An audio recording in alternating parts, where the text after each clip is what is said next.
आता पूर्ण सालं काढून झाली आहे त्या कैरीची। मी एकच का घेतली कारण घरामध्ये सध्या माझ्या दोघी पण आहेत मुली, ते मी एकदा केलं की सगळी खात बसणार। मला हसायला येत आहे कारण की खात बसणार पीत बसणार आहेत त्या दोघी जणी।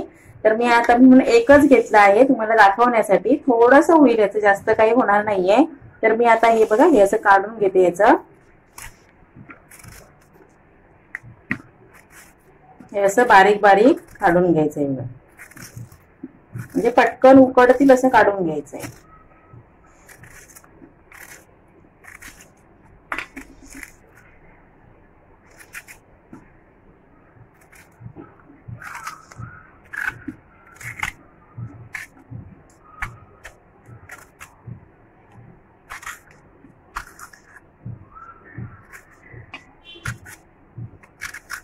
त्याच्यामध्ये तुम्ही गूळ घालू शकता, साखर घालू शकता, काही वापरू शकता जे आवडेल तुम्हाला ते। पण गुळाने कसं एवढा त्रास होत नाही, साखरेचं कसं सध्या सगळ्यांना शुगरचा त्रास आहे म्हणजे डायबिटीसचा, म्हणून काय करतो आपण सध्या गुळाचा वापर जास्त करतो। जर तुम्हाला आवडत असेल तर साखर घ्या किंवा गूळ थोडा आणि साखर थोडं असं पण घेऊ शकता।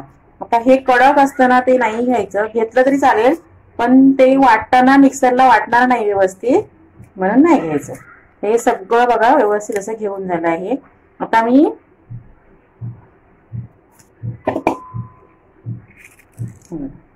सगळं झालं व्यवस्थित।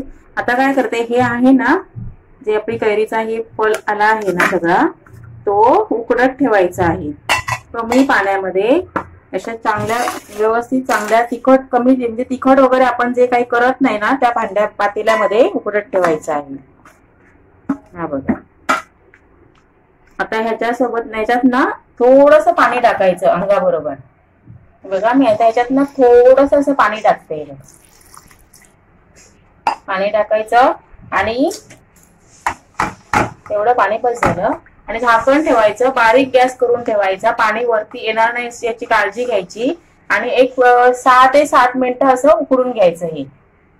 आणि पूर्ण गार झालं की मग मिक्सरला लावायचं आहे गूळ टाकून, तेव्हा मी भेटते तुम्हाला। 5 ते 7 मिनिटानंतर बघा हे बघा उकडून मी गॅस बंद केला। आता हे पूर्ण गार झालं ना की आपल्याला मिक्सरला लावून घ्यायचं आहे। तोपर्यंत काय करते वाटीत काढून घेते, उकडून असं एकदम बघा कसं काचेसारखं चककतंय बघा हे आंबा।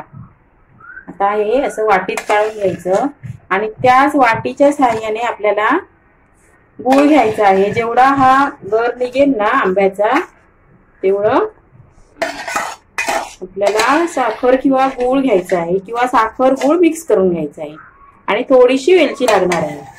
बाकी काही टाकायचं नाही, वेलची असली ना की खूप छान सुगंध येतो, पिताना पण खूप छान लागतं।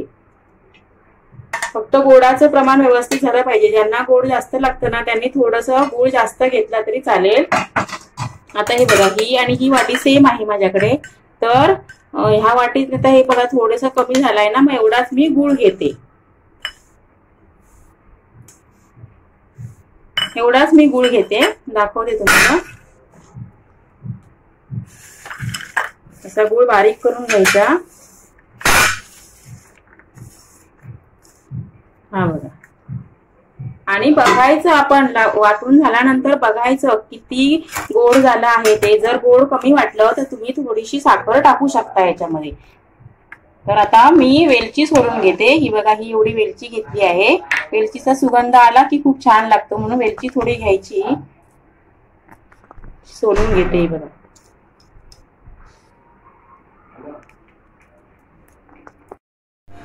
आता हे पूर्ण थंड झालंय बघा। आता मी काय करते मिक्सरला लावून घेते, असं मिक्सर मध्ये टाकूया, गूळ टाकूया आणि ही आहे वेलची, हे सगळं टाकायचं आणि बारीक असं मिक्सरला लावून घेऊया आपण। हे बघा पूर्ण असं बारीक वाटून घेतलं आहे मी। आता मी भांड्यात एका काढून घेते, सगळं असं व्यवस्थित काढून घ्यायचं। आता हे एवढं बारीक वाटलं ना की मग चाळणीने गाळायची वगैरे गरज नाहीये, तरी पण तुम्हाला जर वाटत असेल गाळायला पाहिजे तर तुम्ही गाळू शकता, पण आता हे मी गाळणार नाहीये कारण एकदम बारीक असं वाटलंय बघा, हे बघा आता हा गुळामुळे कलर आला आहे हा.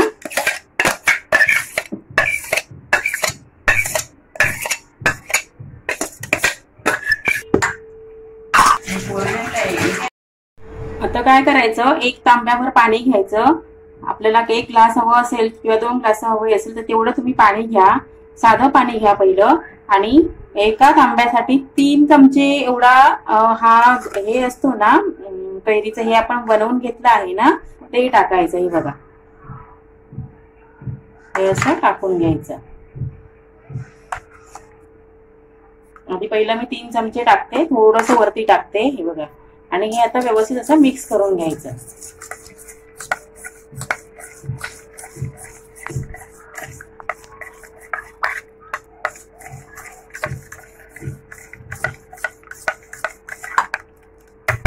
हे लवकर मिक्स होत नाही कारण आपण मिक्सरला लावलेलं असतं ना, म्हणून.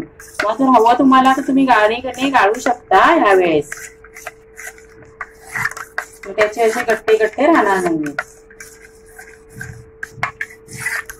आता सर्व करायची वेळ आली आहे बघा.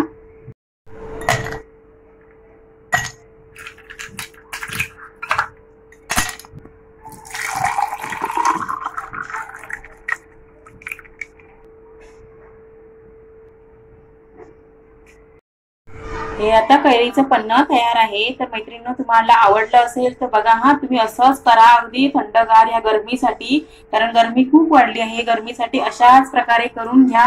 खूप छान टेस्ट लागते. थंड असलं ना की खूप छान लागते. आणि आलेल्या पाहुण्यांसाठी तुम्ही बनवून ठेवलेलं असेल ना तर आलेल्या पाहुण्यांसाठी लिंबू सरबत किंवा हा पण हे कैरीचं पन्ह छान असं पटकन देऊ शकता. तर तुम्हाला आवडलं तर नक्की लाईक करा. आणि कोण नवीन असाल तर प्लीज सबस्क्राईब करा आणि तुमच्या मित्रमैत्रिणींसोबत शेअर करा. आणि बाजूला बेल आयकॉन आहे ती क्लिक करायला त्याच्यावर विसरू नका. तर अशाच आपण भेटूया आपण अशाच एका नवीन व्हिडिओमध्ये. तोपर्यंत तुम्हाला सर्वांना माझा नमस्कार. बाय.